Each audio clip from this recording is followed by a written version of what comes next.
ESG 관련 기업에 투자를 하면 과연 얼마를 벌 수 있을지. 요즘 이것을 모르면 돈을 못 번다는 얘기가 있습니다. 바로 ESG입니다. E는 환경이고요. S는 사회공헌활동, G는 가버넌스, 즉 지배구조입니다. 예전의 기업은 이윤만 잘 창출하면 됐는데 이제는 그것이 아니라는 것이죠.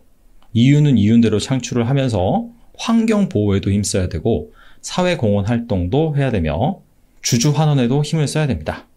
최근에 이 ESG 투자 자산이 점점 늘어나고 있다고 합니다. 2012년에는 13조 2천억 달러, 그런데 올해 6월 기준으로는 무려 40조 달러가 넘어섰습니다.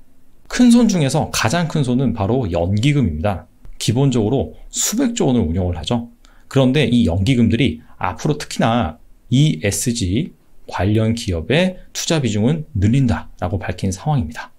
그래서 오늘은 점점점 떠오르고 있는 ESG 관련 투자 트렌드, ESG 관련 기업에 투자를 하면 과연 얼마를 벌 수 있을지, 과거에 ESG 우수 기업의 투자 성과를 한번 알아보는 시간을 갖겠습니다.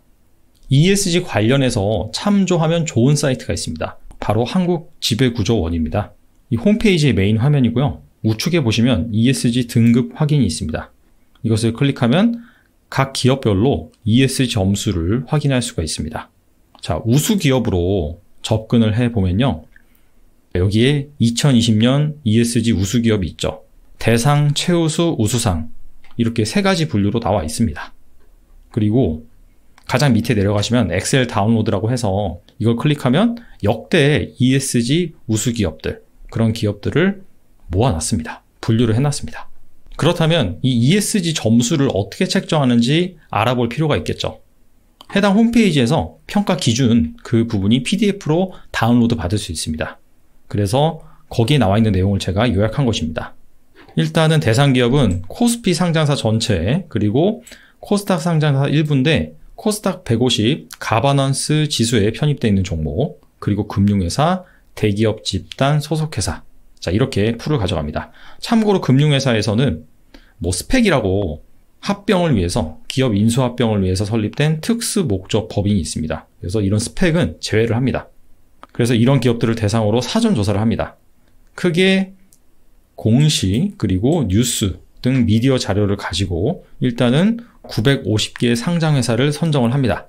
그 다음에 평가를 하는데요. 기본평가와 심화평가로 나눠집니다. 기본평가는 ESG 시스템이 잘 갖춰져 있는지 그 부분을 보고요. 심화평가는 이 기업이 기업 활동을 함에 있어서 ESG 관련해서 이 가치를 훼손한 그런 사례가 있는가, 이 부분을 평가합니다. 그래서 이런 것들을 바탕으로 자, 종합적으로 점수를 매겨서 이 등급을 부여하는 자, 그런 시스템을 갖추고 있습니다. 자, 그렇다면 역대 ESG 점수가 높았던 기업들, 대상 기업, 최우수 기업, 우수 기업, 자, 이런 기업들의 리스트를 한번 확인해 보도록 하겠습니다. 앞서서 한국지배구조원 ESG 우수 기업에서 가장 밑으로 창을 내리면 엑셀 다운로드가 있죠. 자, 그 다운로드를 받아서 2003년부터 2020년까지 ESG 대상 기업, 최우수 기업, 우수 기업, 자, 그런 리스트들을 뽑아서 제가 정리한 표입니다. 예전에 그런 기업들을 보시면 확실히 지금 상당히 생소한 기업도 있죠. 뭐 사이버패스, 뭐 옥션도 예전에 상장이 돼 있었더라고요.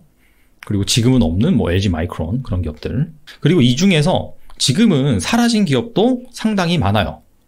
그냥 상장 폐지가 된 것이 아니라 대부분 사명을 바꿨거나 그 다음에 인수 합병된 그런 케이스가 많습니다. 그래서 그런 기업들도 제가 한번 주가 데이터를 구해서 비교를 해봤습니다. 그리고 2006년, 2005년에 보시면 여기 카카오라고 있죠. 근데 그때 당시에 카카오는 없었어요. 그런데 2005년과 2006년에 등장한 카카오는 과연 무엇이냐? 예전에 다음이라고 있었죠. 다음이 코스닥 시장에 상장을 하고 카카오가 다음을 합병하면서, 흡수 합병하면서 우회 상장을 했습니다. 그래서 다음이 지금 카카오로 사명이 변경된 것입니다. 그래서 이렇게 과거에는 다른 기업이었다가 그 이후에 인수 합병을 해서 사명이 바뀐 그런 기업들은 최근 사명 기준으로 이렇게 조정을 해서 제가 이렇게 기재를 해놓은 것입니다. 카카오뿐만 아니라 LG U+도 예전에는 LG텔레콤이었어요. 그리고 SK 브로드밴드, 이 기업도 예전에는 하나텔레콤이었습니다. 그런데 현재 지금 사명 기준으로 이렇게 바꿨다. 그렇게 생각을 하시면 되고요. 그리고 이 기업들의 성과를 측정하기 위해서 어떤 방식을 사용을 했느냐? 2003년, 2004년 이렇게 연도별로 해당 기업들 리스트가 있잖아요. 그래서 2003년 첫 거래일에 해당 기업을 투자를 해서 2003년 마지막 기업일에 팔고 다시 2004년 첫 거래일에 해당 기업들을 매수를 해서 계속해서 이렇게 로테이션을 해가는 그런 방식으로 고려를 했습니다. 그리고 수수료는 감안하지 않았고요. 배당도 감안하지 않았습니다. 수수료와 배당 두 가지 다 감안하지 않았기 때문에 두 개를 상기친다고 보시면 될 것 같아요. 그렇게 해서 2013년 첫 거래일부터 2019년 마지막 거래일까지 성과가 어땠는지 코스피 지수와 한번 비교를 해봤습니다.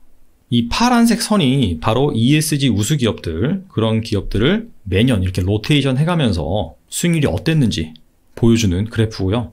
그 다음에 주황색 선이 바로 코스피 지수의 흐름입니다. 자, 시작 지점을 1000으로 해서 2019년까지 이 성과를 한번 비교해 봤습니다.